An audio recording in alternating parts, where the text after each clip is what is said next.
L'épisode s'ouvre sur Paola qui demande à son mari s'il a retrouvé la jeune femme qui a été inséminée par erreur. Il répond que non. Étonnée, elle souligne que le détective qu'il avait engagé était pourtant certain d'avoir identifié la bonne personne. Il lui confie alors qu'il a demandé l'arrêt complet des recherches. Surprise, elle lui demande pourquoi.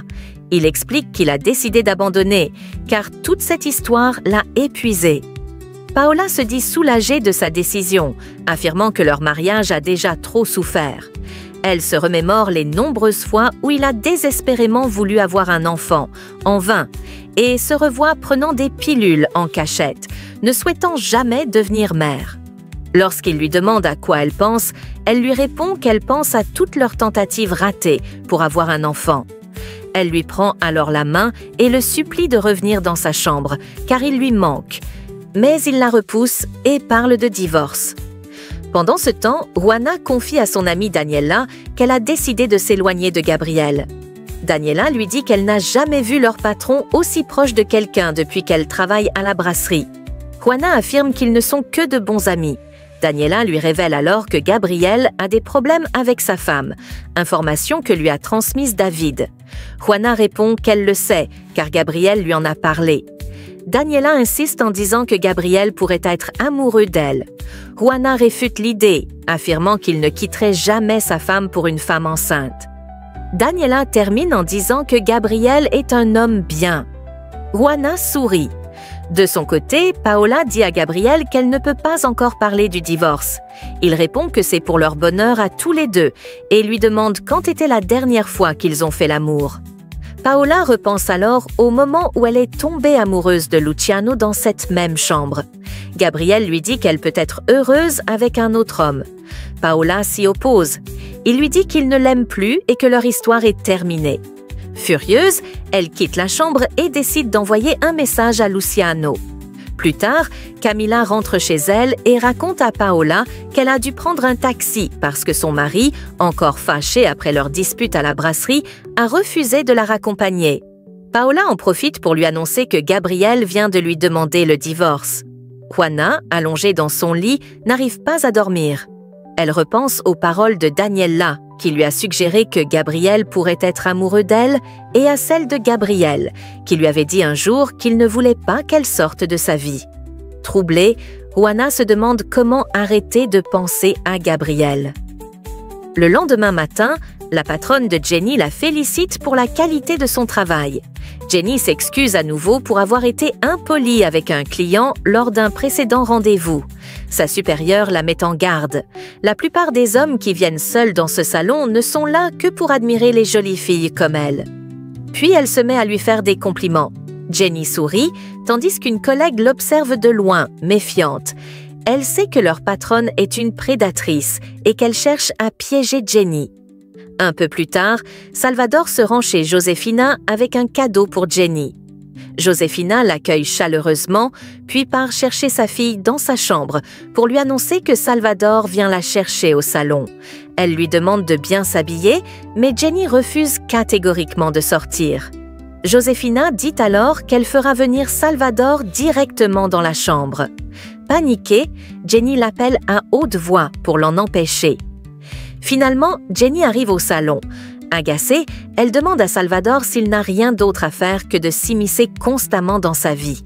Il s'excuse, propose de partir et de revenir plus tard si elle ne veut pas le voir. Jenny, vexée, lui demande ce qu'il pense d'elle et lui reproche de venir sans prévenir. Salvador lui répond qu'il est juste venu lui offrir un petit cadeau. Elle accepte le paquet, le remercie et l'ouvre. Elle découvre une poupée policière et un spray au poivre. Intriguée, elle demande à quoi sert le spray. Salvador lui explique que c'est pour se défendre en cas de problème. Josefina adore ce cadeau et bien que Jenny l'apprécie également, elle ne le montre pas clairement et passe ensuite à table. Salvador complimente le repas. Josefina demande à Jenny si elle compte garder le silence tout l'après-midi. Jenny répond qu'elle mange et ne parle pas la bouche pleine. Salvador lui rappelle que, travaillant dans un bar la nuit, elle risque d'être approchée par de nombreux hommes et que le spray pourrait l'aider à les repousser. Mais Jenny s'emporte. Elle le questionne sèchement, refusant l'idée de pulvériser du spray au poivre sur quiconque essaierait de la draguer. Josefina tente de calmer la situation et propose à Jenny de faire une petite balade avec Salvador. Jenny fait mine de refuser, mais finit par accepter. Ils partent se promener au bord d'un lac. Salvador lui confie que c'est la première fois qu'il fait une promenade aussi romantique avec une femme. Il explique qu'il est déjà venu ici, mais uniquement pour des enquêtes. Jenny, malicieuse, prétend avoir une puce dans les cheveux et se met à crier. Lorsque Salvador tente de l'aider à vérifier, elle en profite pour lui pulvériser le spray dans les yeux. Salvador, aveuglé et souffrant, commence à se lamenter. La ménagère apporte du café à Gabriel dans sa chambre et l'observe un moment avant de lui demander s'il va bien. Elle s'excuse d'intervenir dans sa vie privée et lui demande combien de temps il compte rester dans la chambre d'amis. Gabriel lui explique que les choses ne vont pas encore bien avec sa femme, Paola, et qu'il préfère rester là pour le moment. Elle lui confie que la maison semble étrange depuis un certain temps et lui demande de passer plus de temps à la maison. Gabriel la remercie de s'inquiéter et assure que tout finira par s'arranger. Daniel lui parle ensuite d'un ami mannequin que Paola a récemment invité, mais Gabriel lui coupe la parole en disant qu'il est déjà au courant de tout ce qui se passe dans la maison. Le téléphone de Gabriel interrompt la conversation. C'est le docteur Mendez qui l'appelle au sujet de la femme inséminée par erreur. Gabriel lui dit qu'il a décidé d'arrêter toutes les recherches et a même demandé au détective de cesser les investigations.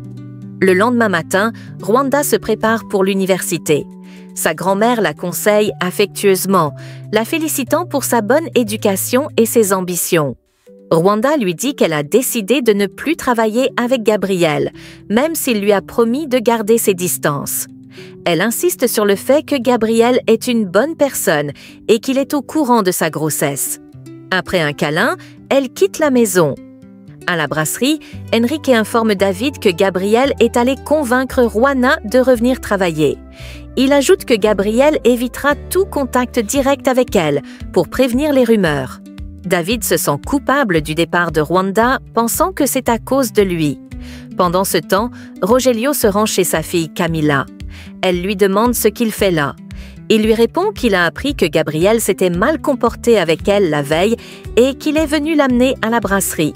Mais, de façon inattendue, il la coince contre un mur et l'embrasse malgré sa réticence. Paola, descendant les escaliers, les surprend dans cette position et interpelle son père avec colère. Parallèlement, Amparo discute avec son fils, l'interrogeant sur la présence de Camila à la brasserie. Il lui dit que c'était une décision de Gabriel, non de Rogelio, puis quitte la table précipitamment. Paola, choquée, confronte ensuite Camila, sa meilleure amie, lui reprochant son comportement honteux avec son père. Camila tente de s'expliquer, disant que ce n'était qu'un malentendu, mais Paola la met dehors sans lui laisser la chance de se justifier. Camila affirme qu'elle n'a rien à voir avec Rogelio et part récupérer ses affaires, tandis que Paola, bouleversée, reste seule, la main sur la bouche, encore sous le choc de la scène. À la brasserie, Gabriel annonce à Carlos qu'il a demandé le divorce à Paola. La mère de Francisco se rend au bureau de Salvador pour lui parler de son fils. Elle lui explique que Francisco était marié à Camila sous le régime de la séparation des biens et qu'il était même sur le point de divorcer avant sa mort. Elle s'interroge sur le fait que Camila ait obtenu la gestion des actions de l'entreprise de Francisco, ce qui lui semble suspect. Salvador lui promet de mener des investigations. Elle l'avertit que Camila est prête à tout pour garder le contrôle, puis prend congé. Après l'avoir raccompagné, Salvador va informer son collègue Pacheco de l'insistance de la mère de Francisco et du besoin d'approfondir les recherches sur Camila. Pacheco en profite pour lui demander comment cela évolue avec Jenny. Salvador répond que tout s'est bien passé, mais qu'en réalité, il la trouve de plus en plus distante chaque jour. Pendant ce temps, à la brasserie, Juana évite tout contact avec Gabriel. Chez elle, Jenny rejoint sa mère à la cuisine. Josefina lui dit que Salvador est un bon garçon. Jenny répond qu'il n'est pas son type, mais Josefina insiste en disant que s'il avait été de son époque, elle l'aurait bien aimé.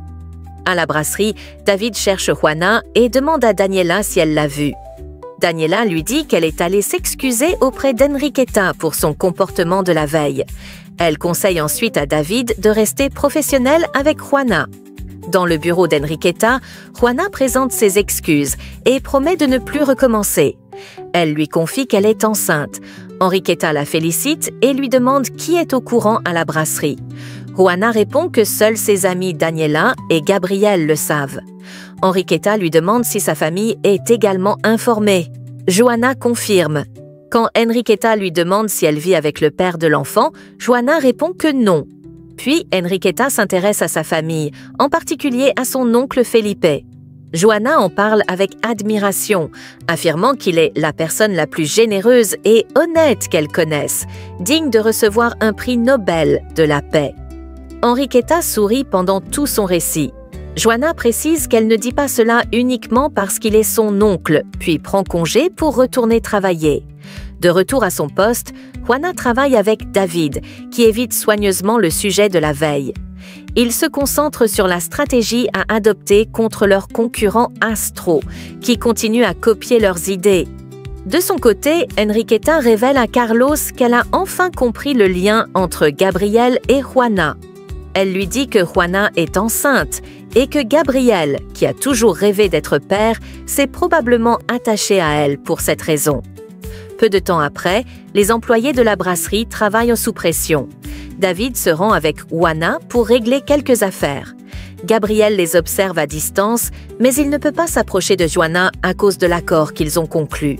Felipe va voir Daniela à la cafétéria et lui dit qu'il aimerait discuter avec Enriqueta.